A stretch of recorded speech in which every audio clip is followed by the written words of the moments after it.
This is my latest game, a top-down pixel art horror game with a unique twist that I have been working on. What's the twist? As you might have already read in the title, the lights in this game can either save your life or kill you. There will be many different enemies lurking in the dark trying to kill you, each one interacting with the lights in the world in a different way. You will find out what this means exactly in some seconds, but now let's start with the video.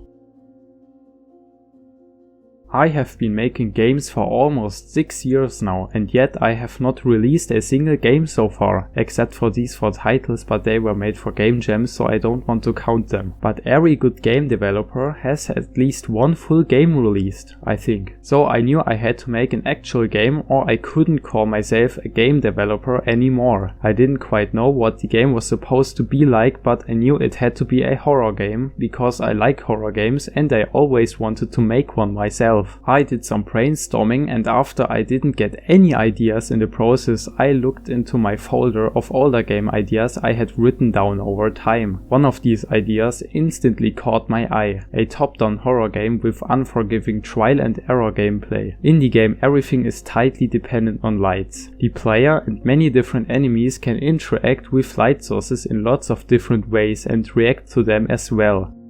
Alright, this might have been a little bit too hard to understand, so let me give you an example. There is a monster that only stays in the darkness and avoids any form of light, so the player should stay beneath lampposts or carry some sort of lantern in order not to get caught. But what if there is another entity that breaks all surrounding light sources? The player would have to come up with a way to avoid this entity, or it's game over. The goal of the game would be to traverse a randomly generated path or street as far as possible without dying. What's at the end of the street? I don't know yet. All I know is there would be multiple areas to explore and bosses to fight. I instantly fell in love with this old idea and I knew I had to make it become real. But before we start, if you already know me, you might know that I have been working on a tower defense game for quite some time. If you want to know what happened to it, make sure to watch till the end, you will find out. But now, let's get started.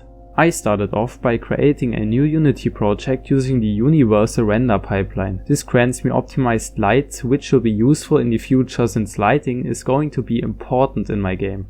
I made this player model, and as you can see, it is divided into its limbs. Why? Let me tell you. Usually I animate the characters in my games using sprite animations. This is basically just cycling through many different sprites fast to create the illusion of a moving object. Nothing against sprite animations. They are pretty cool, but making a sprite animation also means drawing the sprites for each frame by hand. And if you want to make a walk animation, for example, you have to draw at least 4 different humanoid poses, and I suck at making even one. That's why I decided to take a different approach at animating my characters this time. The only other way to animate 2D objects is skeletal animation. Instead of cycling through many different sprites fast, you just move all the different parts of the object smoothly over time. That's why I imported the player cut into his limbs. Now I had to rig the player. I never did that before, so I used this tutorial. Should I to Lotus Sauce? I don't know. Even now, when I knew how to rig the player, I still struggled badly doing so. It took me at least 1 hour until the work was done. Now all I had to do was assemble the player. As you can see, I can now align the player's limbs however I want, and I could animate the player like that. But as you can see, it looks pretty lifeless and unrealistic. I can bend the limbs into any direction, which wouldn't be possible for an actual human. So I added something called IQ, which stands for Inverse Kinematics. I can't really explain what it does, just look, this is so much better. Oops. Now, how was I going to animate this? I will use the animation window, and each frame I will move the limbs a bit. Since I am using IQ, I can just drag the end of the limbs and the limbs will position themselves naturally. First of all, I made a simple movement script for the player, and then I started making the walk animation. It took me quite some time, and damn, that was hard.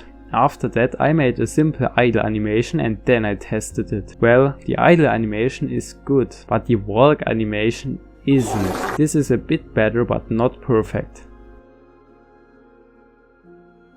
Alright, we almost got it.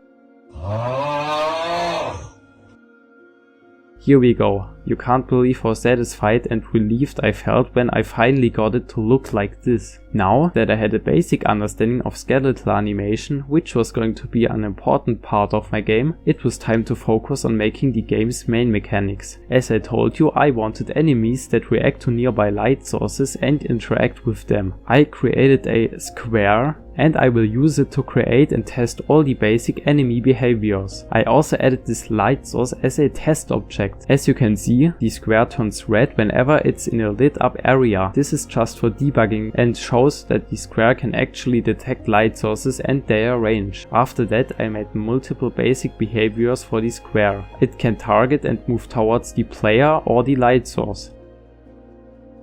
When targeting the player, I can also make it avoid lit up areas. With just these 3 modes for the square, I can already make many different enemies. Now we have a player who can walk around, a light source and a square that can do stuff like chasing the player. Pretty cool, but that's not a horror game. Horror games require some sort of scary and dark environment, in my opinion at least. So let's make it a horror game. I made grass and some sort of path so the ground doesn't look as pale, and I made it dark, because dark is scary. This looks already much better, but it looked very lifeless, so I added bushes that spawn all around the map. I also replaced the random light source with lanterns. This already looks much spookier in my opinion. As you can see, I also added some kind of sprite sorting. When the player is below a bush, it puts the bush behind him, and when he is above a bush, it puts the bush in front of him. This creates the illusion of a 3D environment where objects are in front or behind each other. This was super hard to make, not like I only had to click one button. I also added collisions to certain objects. As you can see when the player walks. Why is he doing that? Stop! When the player walks against the lamp, he can't walk through it. Now, a big issue was the player's movement. He is extremely slow and can't do anything except walking around. That's where I decided to add a running mechanic. It was pretty easy to make, and now whenever you hold down the shift or control keys, the player will move 3 times faster. But now the player can run around as much as they want, which means they can easily escape the dangers that will be lurking in the dark, and this is not what we want to happen. That's why I added stamina. Your stamina decreases when you run, and I actually wanted the stamina to refill as soon as you stop moving, but for some reason that didn't happen. The stamina also decreases when you hold shift but aren't even moving, which makes no sense. And the best part, as soon as you fully run out of stamina, the player character goes insane. He's moonwalking and randomly dashing around. Luckily these bugs were only some minor coding mistakes and it was easy to fix them. I also added a feature that makes the player crave for air as soon as he fully runs out of stamina. That means when the stamina bar becomes fully empty, you won't be able to move at all until the bar refilled past this little marker right here. Now the player has to use their stamina wisely or they will be punished by being unable to walk for some seconds, which can lead to their death. Oh, and I think it's important to mention that making this wasn't as easy as you might think. I encountered quite a lot of bugs while making this. Ah, what a beautiful feeling to go for a walk in the dark.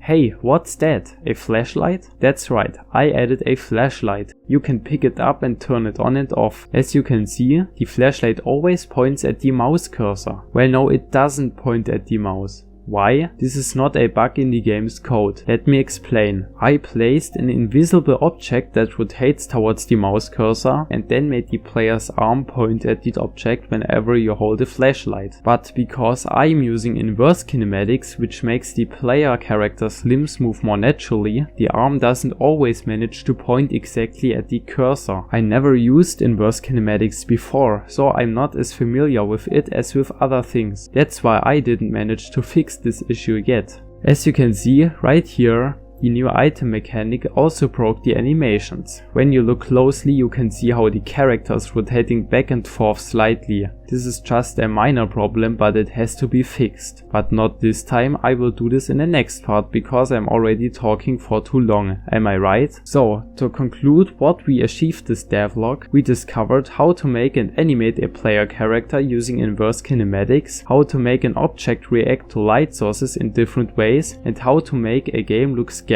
And we also made a more or less working item system that includes an almost working flashlight. In the next devlog I will fix the flashlight problem and the broken animations, and I will add a level generation as well as the first enemies. So if you are interested in how this game will evolve further, make sure to subscribe. If you enjoyed watching, also make sure to like the video and leave a comment. Now, as I promised, I will tell you what's up with my tower defense game. What happened to it? Well, I worked inconsistently and did too many big breaks in between, and now the entire game's code is a huge mess. Whenever I want to add a new feature, it creates 5 new bugs, and for each of those bugs I fix, I get 2 more. That's why I stopped working on this game for now, but I will come back to it. Alright, this was everything for today. Make sure to like and subscribe. Thanks for watching and see you next time.